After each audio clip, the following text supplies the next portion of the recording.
rise, blessed be to your day. May it be everything you require to create everything you desire. Papa Lucifer, Somni, coach psychologist. Wanted to be outside today, nice, with the energy, and I'm sitting outside is just a beautiful aspect of reflection. While I was sitting here reflecting, I was thinking about until I knew myself, that means becoming emotionally present, understanding the power of emotional presence, moving in the act of emotional presence. I would always seek places where I was tolerated, where my coping was tolerated. This goes into your attachment style and emotional attachment. One thing that I had to learn, one thing that you will learn, is there is a difference between people knowing you and people tolerating you based on the level of assessing reactive validation. Reactive validation. Or seeking validation for your reactions. How you cope, how you deal, how you react to your space. Remember, there's a difference between tolerance and stability. Remember, over the last couple of weeks, we've been talking about stability, or your standard is the internal aspects to your discipline and the quality of your maintaining your discipline. That standard, as opposed to your conditions, which are based on basically the absolute result of your emotional attachment. It's why you can be sitting in your space. It's why you can sit in your space, and from a space of reaction, you'll see the child be at peace in the space. They're sitting in the space at peace. And based on our reaction, we'll think about everything that we're doing or everything that's being done instead of observing the space. Your space being your opportunity. The less and less that I knew of myself, I was afraid to learn myself and tap into myself, look at myself. The more I look for places of tolerance, the more I will look for spaces that tolerated how I coped in order for me to make the resolution of my fear of vulnerability. You'll notice that a lot of times in your space, I remember one of the things I like walking in on, listening to my mom and my pops have conversations. Bedroom door be closed. And I would always hear things like, they don't need to see us like this. Things of that nature. But I didn't realize how important it is, how impertinent it is to, it wasn't about us seeing them that way. It was them being able to observe our reaction. Remember last week, I talked about the aspect of most of the time when we're inside of a space, based on this tolerance, trying to be tolerated, that fear of our vulnerability, that fear of us being our true self, for the lack of us understanding our true self, is you'll put yourself in positions where it validates your reaction. The more that your reaction is validated, the less that you're going to take responsibility. Your responsibility becomes reactive. The things that you take into account become reactive. The way that you navigate your entire space becomes reactive. Therefore, since you're stuck in that state of reaction, naturally, you're always going to be tired. You're always going to find yourself in spaces that match the energy of that very reaction. Remember, I've said it before. Nothing can make you mad. Nothing can make you insecure. Nothing can make you jealous. Nothing can make you doubt. Nothing can make you feel the emotion. The only thing anything outside of you can do is make you relevant to the emotion. It shows your relevance to the emotion. The longer that you're inside of that space or that resource that's giving you this relevance to that emotion, that means you go to your friend's house and they're always arguing. It makes you feel uncomfortable, makes you feel uneasy. And now you're sitting in this space like, see, this is why I'm not in that space, or this is why I don't do this, or this is why I don't do this. Remember, it's not about denying. It's about understanding that emotional presence. It's about assessing that reactive validation. Because everything in your space validates exactly how you're feeling. I want you to go deep with that. Everything in your space validates how you're feeling. Already, it validates how you're feeling. Based on experience, based on experience, it forces you to become present, and based on observation, it magnifies it. A lot of times when I was thinking about my job, when I was thinking about relationships, when I was thinking about friendships, when I was thinking about the space I was in, wherever I was at, it was from a space of me trying to find peace. It was from a space of me trying to find but I had to realize I wasn't trying to find peace. I was trying to validate the way I reacted to not having internal peace. A lot of the times I was in spaces where I was constantly trying to validate my reactions to not having peace. I was in spaces where I was reacting to where I wasn't finding or assessing my discipline in order to find that love and that knowledge inside of myself. And there's a key to this. Knowledge is applied, but I can't apply knowledge until I'm emotionally present. I want you to hold that. Think about that. Due to the reaction of me trying to be validating my emotional relevance, I could not apply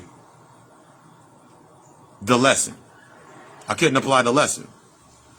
Due to the factor of looking at my space, oh my God, my world's falling apart. A lot of times when you're going through your transition, you're coming into those new levels with yourself, you'll sit there a lot of times and you'll be like, oh my God, my world's falling apart. And everything that I had at this point in time it's falling apart, and I can't maintain it, and I can't keep it together. You got to remember that everything in your space is based on that level of the emotion, no relevance. So if you built your entire space off of being angry or reaction to your anger, then when you say I'm seeking happiness, everything in your space that is going to test you or going to show you yourself is going to show you where you were not happy. It's going to show you where you put your responsibility into other things to make you happy. It's going to show you in spaces where you sat there in this space for a long period of time where It was the idea of what you would tolerate to get to where you wanted to get to. Think about that. Hold that. A lot of times I would be in spaces where I didn't realize how much I was compromising my standard just to be there. Remember, you eat with your emotions. What you digest is not simply just food. What you digest is everything that feeds the emotion. That's why sometimes whenever you've been in a space where you were stressed out, or it was based on stress, it was based on anger, it was based on that wound, that internal wound. That's why when you go back to your space, in order to bring your space back into clarity to match that frequency, that's why you'll eat like you're a madman or a mad woman. That's why you'll sit there and you'll go watch TV, or you'll do some of the things that you do, because you keep bringing it back to your original point. One thing is always constant, and that's wherever you're at. You are the constant in every space that you go to. So if you find yourself constantly frustrated, it's time to look into spaces where you're always going to where it is the maximum level of frustration. The maximum level of frustration. It's time to go into the spaces and assess these spaces of where you're seeking the most validation. See, the internal standard of stability. I remember when I thought stability was an external narrative, like most of us thought. We thought stability was based on the external. We thought stability was based on our conditions. We thought our stability, in order to achieve the maximum level of our stability, it was to compromise our standard. But I realized that the more that I compromised my standard, the less stable that I felt. The more that I compromise my standard, that means not assessing my standard. That means not understanding the design, understanding my design, understanding my placements, things of this nature. I would seek those spaces where I could be reactive. So even when I got to a point of where this is not my responsibility, and that's one of the big ones. When you get to that point of when you start assessing your reactions, that means when that emotion rises up and you feel like nothing's going right, you're going through your transition, you're going through these transitions to these spaces, you're going to start looking at things at a level of honesty that is destructive. Remember, because healing is destructive. So that level of honesty has to be destructive. That level of truth has to be destructive. That level of discipline has to be destructive. It's similar to me waking up every day, 5 o'clock, doing my meditation for 15 minutes. At first, when I was getting up doing my meditation, I'm tired as shit. But it had to be destructive to break down the old pattern so I can learn how to breathe. So something as simple as me learning my breathing regimen, taking in those deep breaths, holding those deep breaths, not just simply in my chest, by taking them into my body to the front.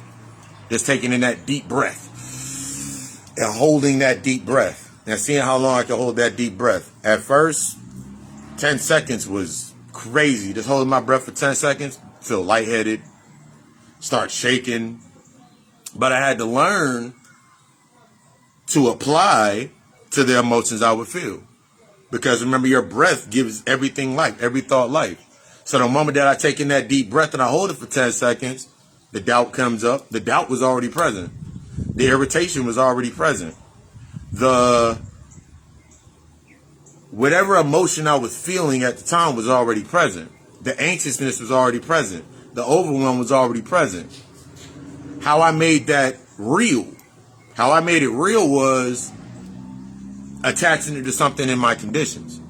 So, as a point, first, I used to wake up at 5 o'clock to get ready for work. So, The reasons why I created my job, because you create everything that's inside of your space. The reason that I created the conditions at my job, ultimately down to the conditions of your job, the conditions of your space, the very conditions of your space. The reason that you created those conditions is because they fed your emotional algorithm. So I want you to think about this. Go into that thought. I want you to think. Your job right now, more than likely, is trying to tell you to go get the shot. More than likely, business has declined. More than likely, the quality of the space, it didn't go down. The quality of the space is in its truth. I want you to remember, because everything from your nothingness, the results is your absolute. So now look at your space. I want you to think about your job. Job telling you to go get the shot. You're being overworked. You're being undercompensated. All of these aspects at your job. And now you're thinking about everything inside of your space. But I want you to think about your standard. You can be at your job. You were at your job before, and it had the same conditions. Your job before had the same exact conditions. It was under the same exact conditions. There were certain people that maintained a certain level of the conditions, and there was others that didn't. Now you're noticing that inside of your space, the ones that maintained that condition or their standards were always at a certain height, at a true height of themselves. You're noticing that they're not there anymore. I had this conversation all the time when I'm talking about like my old job. The standards that I learned with myself, that I accepted the quality of my standard, me moving forward, me and my growth, me accepting the new level. It made that space no longer beneficial to me. Now, I want you to understand these aspects about the benefit and the aspects of stability, the aspects of your growth, the aspects of you becoming that next level. You can't look at it based on the aspects of the money that you were making. Because if you look at it based on the external narrative, such as the money you were making, the only thing that you're going to look for is another job, another place of persecution in order for you to get that money. See, stability is not the money. Stability is not the place. Stability is not you maintaining the things inside of your space. Stability is the reflection of the things that come into your space. Stability is the aspects of the things that come into your space that you attract. You can have a very stable amount of drama that comes into your life. You have a stable amount of drama that comes into your life. You got a stable amount of things that represent the drama that comes into your life, represents the frustration of your life, the frustration that you're already feeling, the doubt that you're already feeling. You'll have the things come straight into your space. Remember, everything is a resource. Everything's a resource. See, your discipline is going to force you to look at your resources. Your discipline forces you to look at your resources. Your discipline, simply in you waking up in the AM and you're saying, ooh, I want to go work out. For an example, you want to go work out. First thing you're going to go look at is you're going to try to assess instead of assessing your resources based on the emotions that you're already feeling, because think about it when you want to go work out. Working out is based in the aspects of feeding the emotion. So the first time that I would go work out, I had to realize I was like, I'm going to go work out, but I'm going to go to the gym. Insecurity going to the gym in my workout outfit, my workout gear. Insecurity in going to the gym because it was a space of discomfort. I didn't have a routine set. I didn't see myself inside of that space. I didn't sit with the judgment. Remember, you don't have to sit with that. Remember, I told you last Monday, you got to sit with the judgment to activate that process. So me going to the gym, when I first started going to the gym, I had to deal with my reflections in the thought process of judgment in order for me to assess the emotions that would feed the space. So, and I noticed as I started doing this, assessing my space, like in this narrative, I noticed that I would see others in the examples of my extremes. So where you had one person over here in a full sweatsuit, where I had one person over here in a full sweatsuit and looking at their body movements and how they were working out. And then on the extreme, I had somebody sitting over here in a razorback tank top, some of the shortest shorts, and making all the noise.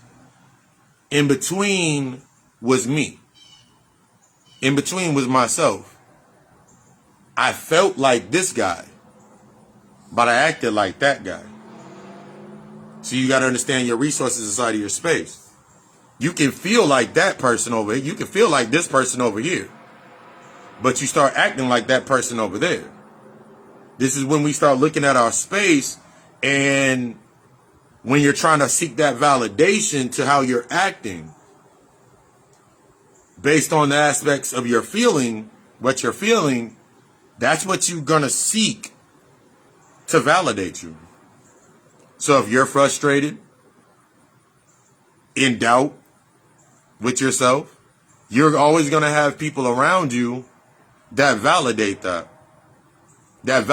reaction. Therefore, you can go to their space and you can look at all the pretty things that they have. Ooh, you got TV, and you got your car out there looking nice, and you got the house, you got the big space. You're not even looking at the aspects of their emotional energy to create that space. All you're thinking is, how did they get it? All you're looking at is, how did they get it? You're bypassing the emotions. You're bypassing the whole emotional relevancy, because they work in anger. They work in doubt. They work in frustration. So every time they put themselves in a position, it always magnifies the frustration. It always magnifies the insecurity. But based on that conditions of the space, you'll sit there and be like, okay, cool. I guess that's what's necessary. I have to be that way in order to hide this. Stuck in that reaction. See, when you're truly ready,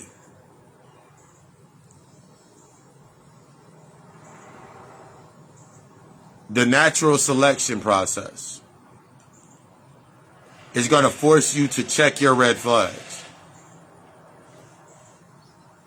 It's going to force you to understand that you must exalt the casualties of you growing. Okay, there are going to be casualties in your growth. Remember, healing is destructive. It's going to force you into that state of embracing and how you embrace the transition. This week on the God Hour podcast, we're going to be getting into just that. The natural selection. The embracing of the transition. See, in your transition, you have to understand that your work, your shadow work, your internal work, your soul work, your purpose, and everything that reflects into the greatest authentic aspect of yourself requires emotional presence. It requires emotional presence. Based on your trauma, based on your experiences, based on the life that you live in right now, based on existence, it only requires you to become relevant to your emotion. That means you know what anger is, but have you felt anger? And when you feel anger, are you able to sit inside of that anger? See, a lot of your buildup is based on, you know what anger is, and you know what angers you. You know it reflects or validates your anger. But until you sit in that anger, till you sit in that depression, till you sit in it, you'll never understand it. See, there's a difference. You're trying to stay relevant, you're going to deny it. You're just simply going to compartmentalize your life. I've talked about it before. Simply going to compartmentalize your life and give everybody a purpose inside of your life. You're going to give everybody a purpose. Good or bad, positive or negative. You're going to give people reason to upset you. You got a whole space for the reason people upset you. And you got everybody over in that space. And then you're going to have a whole space where everybody reflects this false sense of happiness for yourself. Yeah, you going to do it. I know. Because from the experience, I did it. I don't know how many times I created spaces that were, and I'll always say the same exact thing. You always say the same exact thing. If you love me, then you're supposed to be my happiness. You're supposed to be my peace. No one is responsible for your happiness. No one is responsible for your motivation. Things outside of you may motivate you. They reflect your motivation for yourself and your level of discipline in that motivation. Say that one more time. You're focusing on being the employee. You focusing on being the best friend, the best sister, brother, best mother, best father, best uncle. Takes away from your ability to assess your standard of your authentic authority. See, from my authentic authority, we're going to get deep into this throughout the week. Through my authentic authority of accessing and my understanding my accountability and responsibility for how I learn how not to react, but learn better to respond, inform, impact. That's what made me reflect in every position that I went into at my best. It's like, take the thought in your mind. If you're at your job, let's say you work at a restaurant. I remember always seeing this at the job at the restaurant. If there's some dead food in the window, I remember watching people go pick the food out the window. I remember the church folk would be like, it's there. It was all based on not getting caught. I would always hear up to the excuse of reaction. They ain't going to give it to us anyway. But then I had to think about why. I had to think about that. One, if I go to my job and I'm hungry and I ask them and they say no, why am I mad? I decided to wake up the time that I woke up, and I decided to go to work the time that I decided to go to work and not feed myself. I decided that. They didn't decide that. Now I can use that as, I don't understand, we got all this food and they won't let me eat. They'll let you eat, but there's a standard to that space. There's a standard. There's a standard. This is what gave me my first lesson in how I would compromise my standard. In order to stay in spaces where I was tolerated, my tolerance was validated, I would always compromise my standard.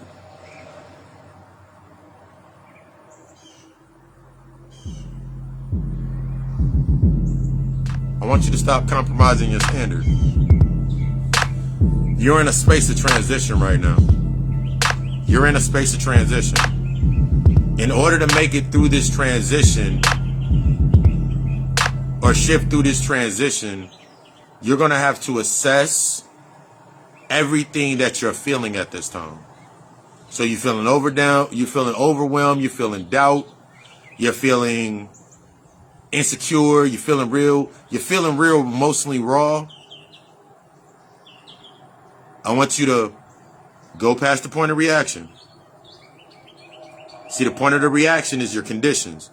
So you can be sitting in your space right now thinking that you can be sitting in your space right now and your thoughts in your mind are, I can't lose this. Because if I lose this, then what does it say about me? But I want you to go past that point of reaction.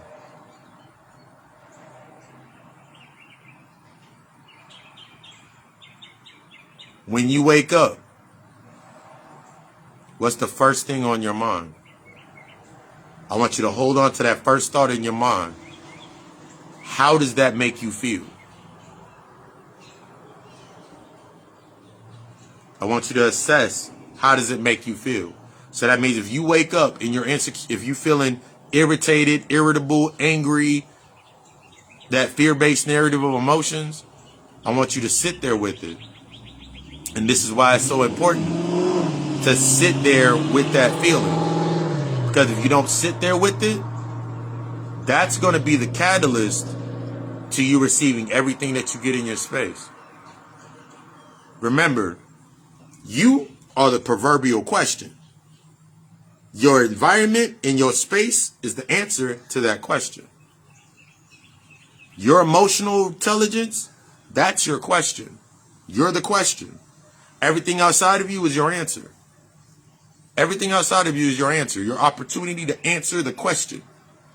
But until I understand the underline of that question, that means I'm acting out in fear.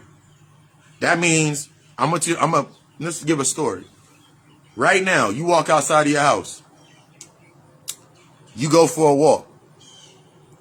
You walking down the sidewalk. You walking in the grass, wherever it's around your space. And you see $100 sitting on the ground. You see $100 sitting on the ground.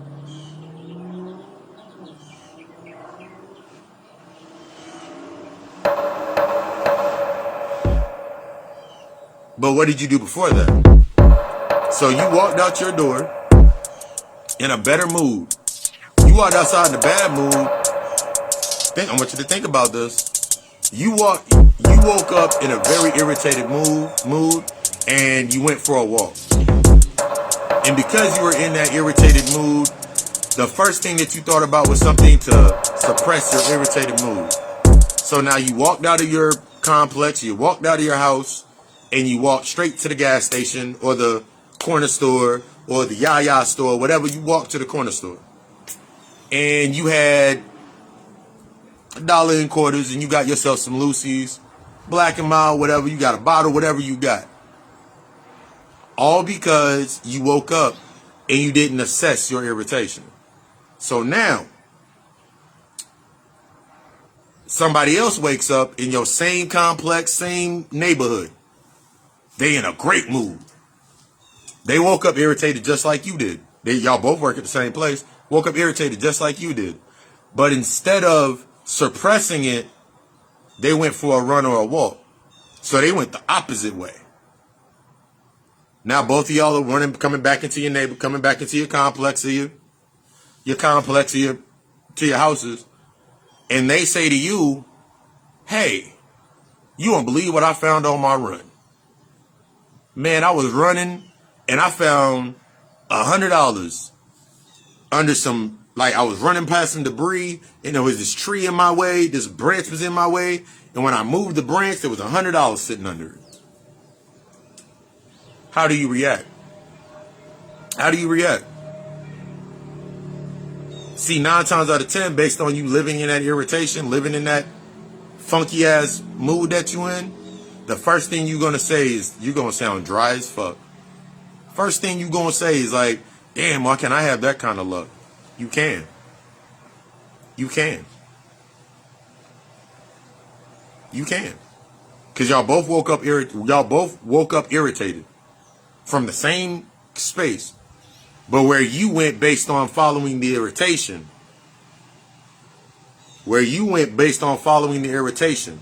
following the allowing the emotion to guide you, the other person decided to guide their emotions, to assess and guide their emotions, gain some clarity on themselves. So the route was different.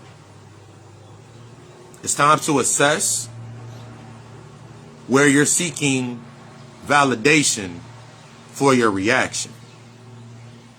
Until you do this, you fail to repeat. Remember last week we talked about you being an efficient interference in your growth. This week we don't get into the natural selection. Everything from consultations, readings, all of my services, all in the description of the video. You ready? Let's tap in. I love you. We love us. Ashe.